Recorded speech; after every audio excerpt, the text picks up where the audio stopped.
If you've been following me for a while, you'll know that of all the sins a lefty pundit can commit, sheepdogging is the very worst. I've made the case in the past that Noam Chomsky is a coward because he's a sheepdog. I've also made the case that progressive activist Norman Solomon is a sheepdog, and today I'll call him a coward too. The last time I jumped Norman Solomon's case is when he was telling us to vote for Elizabeth Warren as a viable alternative to Bernie Sanders. Even though Norman has solid bona fides as a progressive, this disqualified him immediately.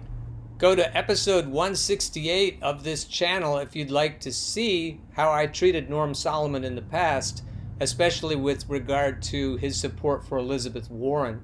The Bernie or Bust movement spent months debunking the idea that Elizabeth Warren was any kind of a progressive. And over time, if you were following it, you knew that her purpose in life was to keep Bernie out. There was no way in hell that Elizabeth would ever defeat Donald Trump. Nobody thought she could do it. But we all feared that she could defeat Bernie. And that's exactly what ended up happening. Elizabeth Warren was one of the main tools that were used by the corrupt DNC to defeat Bernie. And Norman has never gone back on this idea that Elizabeth Warren is a true progressive. Elizabeth Warren is a snake in the grass. She's a faux progressive. There's no possibility that she was ever in it to do anything but block Bernie. So this sneaky little piece of propaganda by Norman Solomon must be addressed, and we must call him out again. We must urge all of the readers and viewers and listeners on the left not to trust his voice. This is the voice of a fucking sheepdog. Why the Left Must Reject and Elect Biden at the Same Time by Norman Solomon, reader-supported news, August 6th, 2020. In the next 3 months, a dozen states will determine whether Donald Trump wins another 4 years as president. Those swing states should be central to the work of progressives who are determined to prevent that outcome. Already we're in trouble. Already you can see where he's going. In the Bernie or Bust television episode where I debunked him the first time, I made the case that the Bernie or Trump swing voters would keep any corporate DNC chosen candidate out this time as well as they did last time. Norman is right that it's going to come down to voters in the swing states. The biggest problem with Norman is that he's ultimately wrong about whether Donald Trump would be worse or better than Joe Biden. What he's missing is the backlash to 4 or 8 years of a Biden presidency from the people, the very people he's mentioning, these swing voters in the Rust Belt and in other districts too. It's fair to say that Donald Trump might do more for these swing voters in the next 4 years if he's elected than Biden would. The cowardice of Norman Solomon and Noam Chomsky is that they're so afraid of Donald Trump that they can't let go of the idea that we absolutely must defeat the last 40 years of neoliberalism. Both Norman and Noam are too fucking comfortable to actually give a shit about the working poor. Everything they say about the working poor is lip service. If they actually care about the working poor, they would see that Biden isn't any better than Donald Trump. And Chris Hedges makes this point. He says that Trump inherited the system, but Biden is one of its primary architects. So before I leap into this short article, I just want you to know that the privilege of Noam Chomsky, the privilege of Norman Solomon, is what allows them to prioritize getting rid of Donald Trump over every other aspect. Pundits and thought leaders who actually give a shit about the working poor would never take this sheepdog position. They would never try to lure the Bernie faithful into the corrupt DNC fold that has shown over and over that they don't give a fuck about working people. The only thing the right-wing DNC really wants is to keep its donors happy. And by trying to sheepdog Bernie voters, Noam and Norman both are putting themselves on the wrong side of the class war. All right, end of that little diatribe. What got me started was the idea of swing voters. So let's jump back into the article. With so much at stake, we can't afford the luxury of devoting time and energy to endless arguments about whether progressives should vote for Joe Biden if they live in California or New York or Alabama or Alaska or other states where the electoral votes are sure to all go to Biden or Trump. What will matter are the swing states, generally understood this time around to include Arizona, Florida, Georgia, Iowa, Michigan, North Carolina, Ohio, Pennsylvania, Texas, and Wisconsin. Also in play are swing districts in 2 states where the statewide winning candidate doesn't automatically get all of the state's electoral votes: Maine's 2nd Congressional District and Nebraska's 2nd Congressional District. There's no point or honesty in pretending that Biden is a decent guy whose public service has overflowed with compassion. Whether provided by the New York Times days ago or The Nation last year, the grim evidence of Biden's callous political career is profuse. During the primary campaign, the organization where I'm national director, rootsaction.org, supported Bernie Sanders and widely distributed documentation of Biden's decades-long record of serving corporate greed, racial injustice, and the military-industrial complex. I've denounced Biden's political record in one article after another, after another, after another, after another, after another, after another.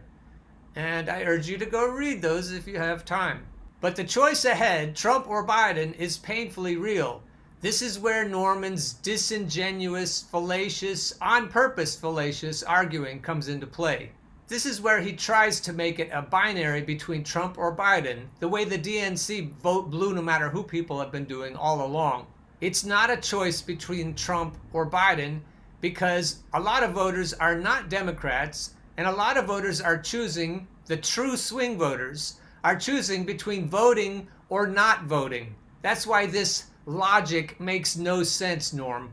He talks about magical thinking. That's one of the stupidest things that the DNC diehard blue dog Democrats have been saying, magical thinking.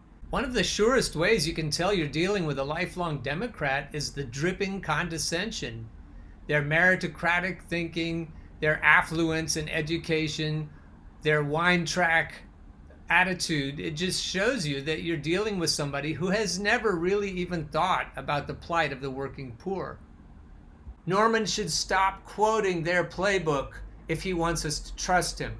I absolutely do not trust him. Magical thinking has its literary value, but in politics, it's delusional and dangerous to evade the realities of binary choices when they arise. All too often, discussion of voting can fall into a kind of self-absorption that focuses on a voter's emotions about voting rather than on the impacts of election results on other people.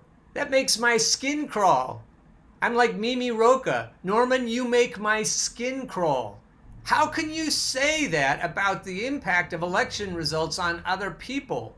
It's like you're blaming Donald Trump for everything bad that's happened over those last 40 years.